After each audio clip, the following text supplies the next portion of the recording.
হাসিনা সরকার এদেশের সাধারণ মানুষের নেতাকে হত্যা করেছে আমাদেরকে গত বছরে জুলাইয়ে। শুধুমাত্র তারা এই রাজনীতিকে এমনভাবে তারা আর কোন পরিবারতান্ত্রিক রাজনৈতিক গোষ্ঠীর সামনে অর্থাৎ জাতীয় নাগরিক পার্টি এনসিপি এটা হচ্ছে সকলের।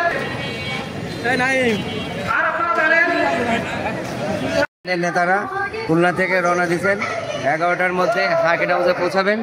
সার্কিট হাউসে 11টার থেকে 12টার মধ্যে আসবে হলো আমাদের এই মঞ্চে বক্তব্য শেষে আমাদের যেসব নেতারা বক্তব্য রাখবেন, তারপরে 1টার সময় আমাদের লাবলু মিয়া সড়কে অফিস উদ্বোধন হবে।